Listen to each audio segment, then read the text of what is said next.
Eh bien, sur le sujet, nous en parlons avec Gabriel Djankoum-Kuissi.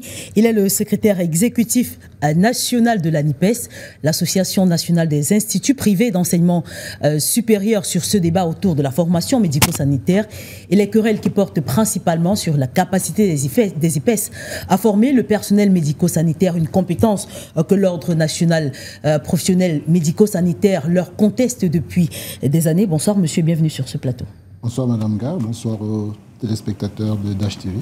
Alors, vous me disiez à l'instant que vous vouliez apporter une petite précision, une clarté sur ce qui est dit. Oui, après avoir écouté le papier, je pense qu'il y a des erreurs d'interprétation de ce qui se passe sur le terrain, parce que le BTS HND se faisait déjà en 3 ans. Donc il ne s'agit pas d'un rallongement de la période de formation, c'est ce qui existait déjà et c'est ce qui a été confirmé par le... Non, mais je vais également apporter une précision. Hein. C'est ce qui est dit par le ministère et justement par ces instituts. Hein. Donc, le Dash n'a fait que reprendre. Il ne s'agit pas d'une faute, mais peut-être une précision qu'on voulait apporter. Dire que c'est une faute, c'est un peu remettre en question le sujet qui a été fait. Vous avez parlé de rallongement, le communiqué parle de réajustement. Et le réajustement ne concerne pas la période de la durée de la formation, qui, elle, est déjà de 3 années pour avoir le BTS et les HND en formation médico-sanitaire. Donc c'est cette précision que je veux apporter. Donc il n'y a pas de rallongement, il y a un réajustement, mais sur d'autres domaines, mais pas sur la période. Oui, mais ce que je veux comprendre, monsieur Kuissi, après ces 3 ans, est-ce que les étudiants qui sortent des instituts privés, justement, sont habilités à exercer sur le terrain, ou alors ils doivent encore passer cet examen, justement, dont faisait état le reportage qui vient de s'achever? Si on se réfère donc aux dispositions de la réforme, ceux qui ont déjà été formés et sont titulaires d'un BTS HND ont la possibilité de prendre part à l'examen national ou à l'évaluation nationale qui va être organisée par le ministère de la Santé afin de leur admission à l'ordre professionnel des personnels médico-sanitaires. Donc, ils sont à peu près 26 000 depuis 2021 et ceux-là doivent donc subir une évaluation, pas un concours, un examen, pour l'entrée ou pour l'inscription à l'OPMS. Il y a donc une différence entre un examen et un concours? Tout à fait.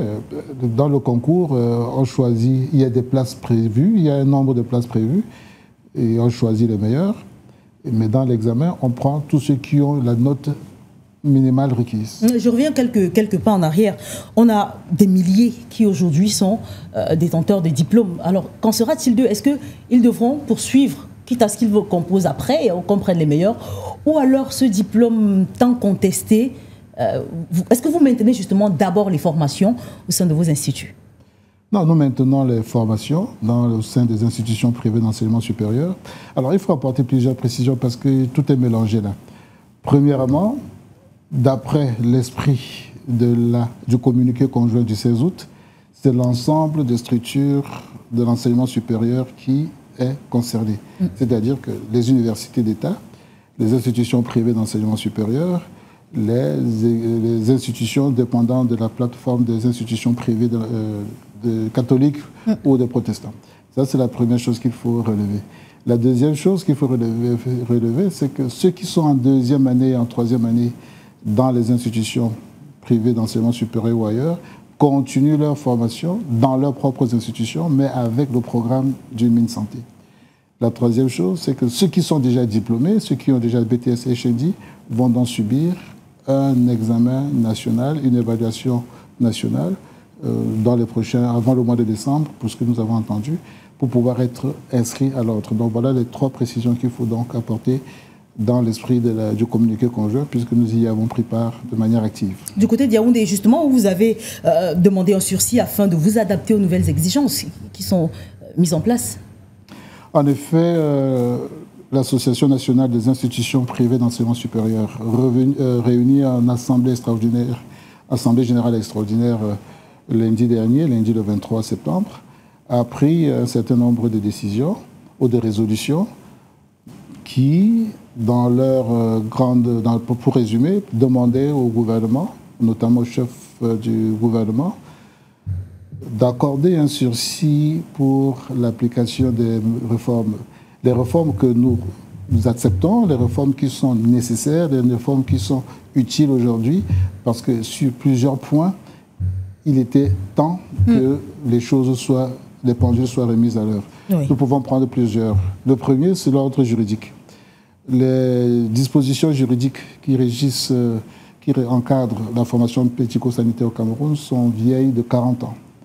Le décret de 1980 sur la formation médico-sanitaire, c'est depuis 1980. La loi qui organise l'OPMS depuis 1984, avec son texte modificateur de 1990. Là, c'est une loi. Donc, ce sont des très vieilles lois qui ne sont plus d'actualité. Entre-temps, il y a eu la Convention de Bologne de 1999 qui universitarise la formation des personnels médico-sanitaires. Ça a un intérêt dans le combat qui est peut-être passé, mais dans les mesures d'accompagnement qu'il faut prendre, parce que la Convention internationale demande que la formation des personnels médico-sanitaires soit universitarisée. En d'autres termes, que cela soit porté au niveau du supérieur. Alors, vous faisiez également état lors de cette rencontre qui a eu lieu du côté de Yaoundé. Vous avez souligné l'impact brutal de cette réforme sur les enseignants, tant sur les enseignants que sur le personnel enseignant, ainsi qu'une mise en œuvre un peu trop rapide de ces mesures. Qu'est-ce que vous souhaitiez ? Non, il se trouve que, bien que la mesure soit salutaire, utile et nécessaire, il était bon que certaines mesures de différents ordres soient prises afin que sa mise en œuvre soit effective et efficace. Voyez-vous, la décision a été prise le 16 août, à quelques semaines de la rentrée, alors que cette rentrée a déjà été préparée. C'est-à-dire que nous avions déjà enregistré des étudiants en première année. Il y a des conventions internationales qui ont été signées qui font que parce que les plateaux techniques des IPES au Cameroun sont largement appréciés par les pays de la CEMAC, plusieurs étudiants des pays de la CEMAC ont été contractualisés pour venir dès cette rentrée en première année prendre des cours.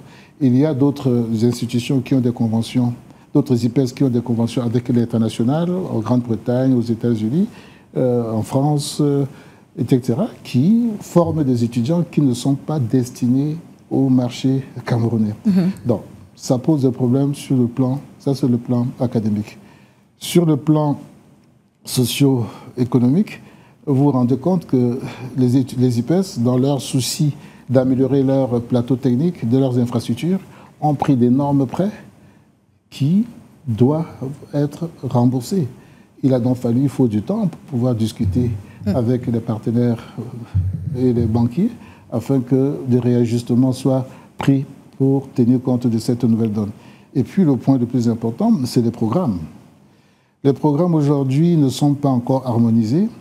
Les programmes n'ont pas fait l'objet d'une assise pour pouvoir permettre à ce que même ceux qui doivent continuer en deuxième et en troisième année puissent bénéficier d'un programme qui tienne compte de la double tutelle académique du ministère de l'Enseignement supérieur et technique du ministère de la Santé publique. Rien n'a été fait jusqu'à l'heure où je vous parle.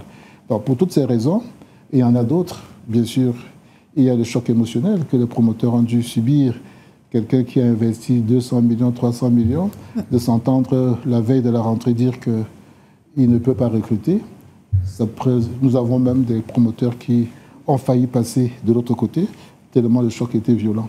Donc, pour toutes ces raisons, nous pensons qu'il faut un certain temps, pour que toutes les dispositions juridiques, surtout, parce qu'en l'état actuel des choses, rien ne peut se faire sans que la loi soit modifiée. Or, elle ne l'est pas encore.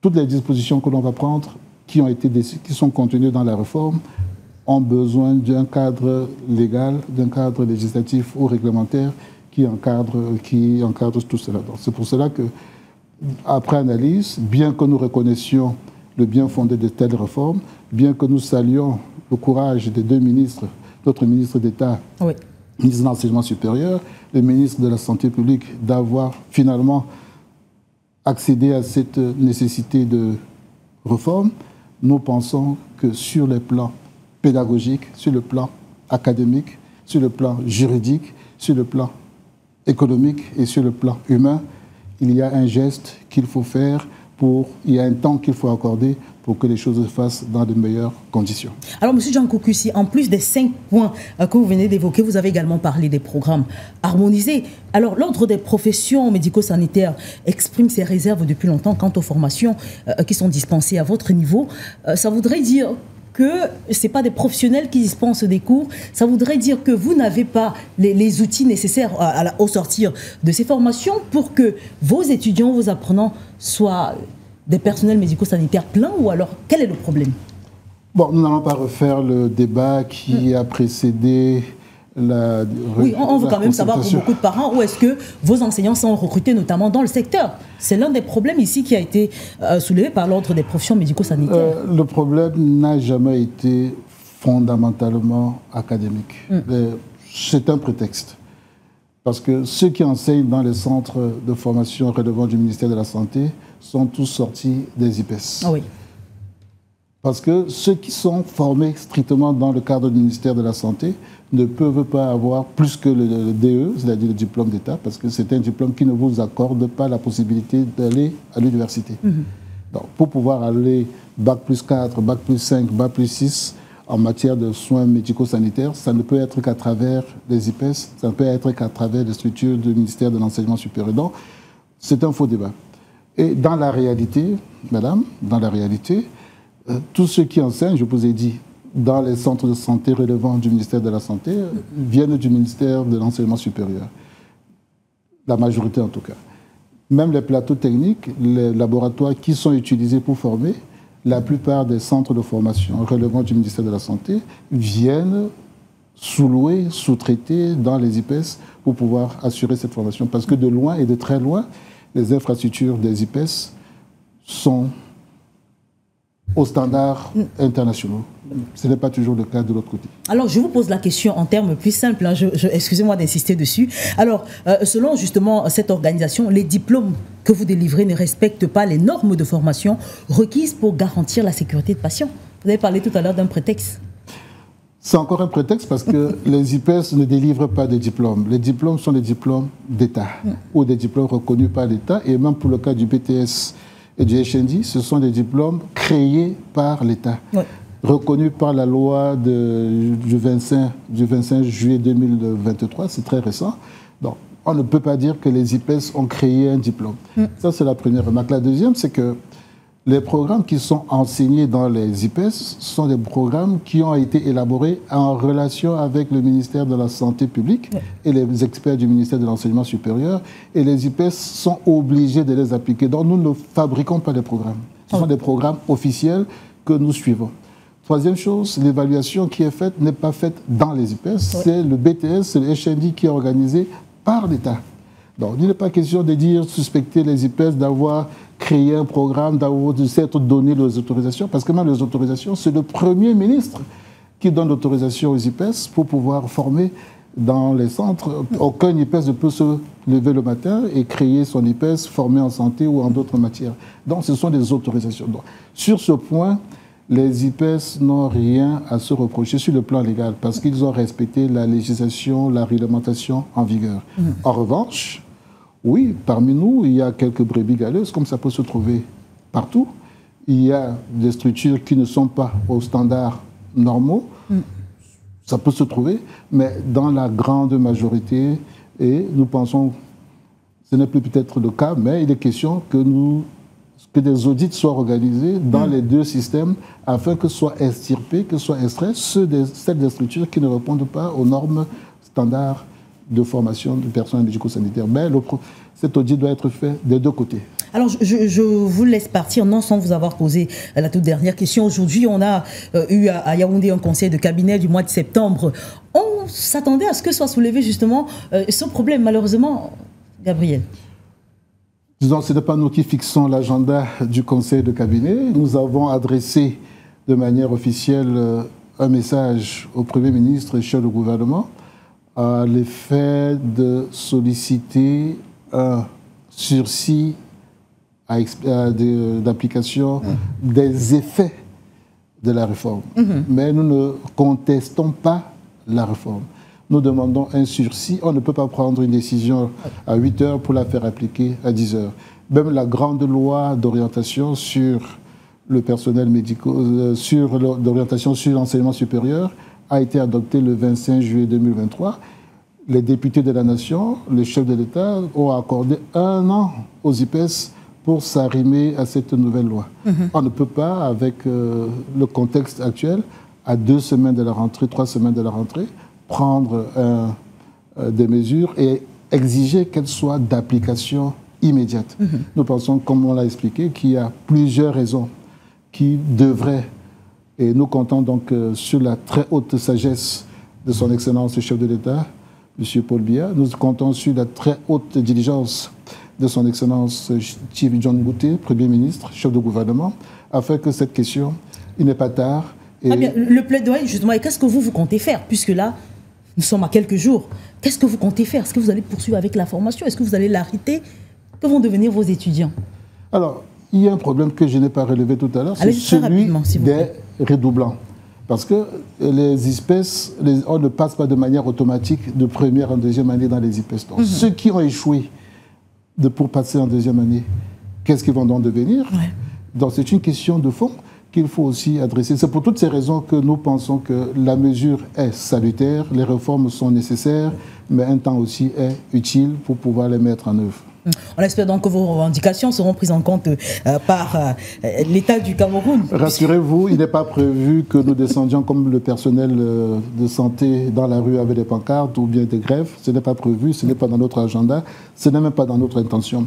Nous pensons que nous sommes une association responsable, citoyenne républicaine, et que de ce fait, le gouvernement nous entendra, nous écoutera, nous en supplions. Alors, merci à vous, Gabriel Raoul Djankou Kuissi, d'avoir répondu à cette invitation. Je rappelle que vous êtes le secrétaire exécutif national de l'Association nationale des institutions privées d'enseignement supérieur, ANIPES. Merci.